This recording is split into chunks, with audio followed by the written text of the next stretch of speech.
Hey guys, thank you so much for tuning in to Husky Reviews, and this week we're going to be reviewing Assassin's Creed Origins. And remember, make sure you hit that subscribe button and that notification bell so you get notified when I put out new videos, and hit that like button so I know you want more videos to be made.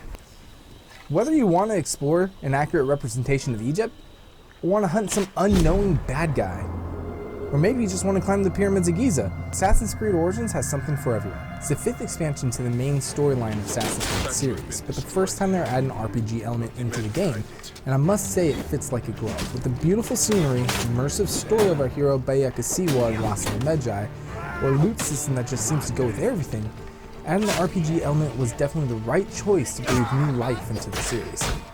The combat system has been completely revamped, and it's going to get you thinking of when you need to block, when to dodge, and when to go on the offensive. They did change a few things about the targeting system that hopefully will be fixed in later iterations, or at least polished. When you target enemies, if you're getting attacked in big groups, it's really hard to switch between targets with who's attacking, and sometimes it does get fairly annoying. Each city you visit in Origins really shows the level of detail they put in this game.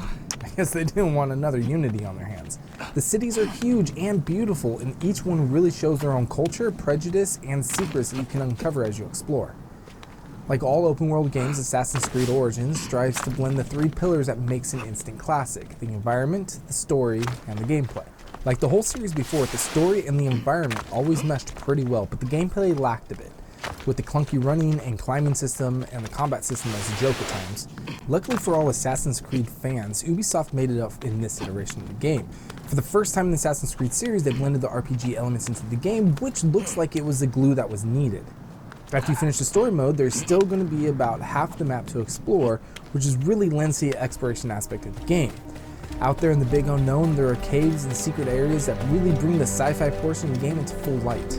The map of this game is unimaginably big. For instance, if you've ever played Black Flag, then you know how big Havana is. Well, just one city in Origins is at least twice the size of Havana. What makes the exploration even better is the absolute lack of loading screens, aside from, story cutscenes and fast travel, of course. But anywhere else you want to go will be completely open. If you're only interested in the visuals of the game that come out and you really want to test your cards, I don't blame you. Honestly, there's no need to look further, because Origins is by far the best looking Assassin's Creed ever, and in my opinion, the most visually appealing game of the year. When Ubisoft Montreal added in the RPG elements, the gameplay was a bit different than what I grew up knowing. The loot system is rich and lends a lot of options to the player in how they want to outfit their character. They've also introduced a rarity system in the game, from common, which is blue, to legendary, which is yellow, which, if we're being honest, doesn't really add too much to the game, just extra strength, which allows you to kill your enemies faster, so, awesome. The leveling system was something that veteran RPG players know well. Some story missions you can't start until your level is at the right spot, so that means you're going to have to do some grinding. But fear not, there are plenty of places to explore and the people to kill, as well as side missions to accomplish. In any case, I didn't feel bored whatsoever with grinding for levels, as I have in the past during some other RPGs that will not be named. The jumping, which has always been a thorn in my side, has been polished over, now feeling like you're just running, which I admit takes away a bit from the difficulty of it, but also thankfully takes away from me throwing the controller and cussing out my screen. The naval combat is reminiscent of Black Flag, and something that I know real Assassin's Creed fans have been around for a few iterations would come back. It is time period correct, Honestly, so instead of having very well made, you actually have archers, which is for a pretty long cool. time. There are some issues with the game and bugs, but honestly they aren't game killing, and they are something that Ubisoft has already vowed to fix on day one patch, so I'm looking forward to seeing. I highly recommend getting this game and checking it out, and the game, and honestly it's not that surprising. I'm going to be posting the first 20 minutes of gameplay, so if you guys would like to check that out, you can look at game killers. Thanks for tuning in. They really just hit that like button and subscribe so you don't miss any new videos. I'll be crafting supplies and in-game money, as well as show the secrets of the map has, which that has been around for a few iterations now.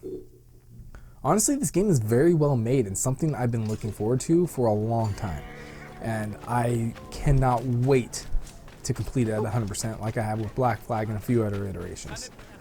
I highly recommend getting this game and checking it out, and you will be glad you did. I'm going to be posting the first 20 minutes of gameplay, so if you guys would like to check that out, you can look at here. Thanks for tuning in. Make sure you hit that like button and subscribe so you don't miss any new videos I'll be putting out. Alright guys, have a wonderful week in gaming, and I'll see you next time.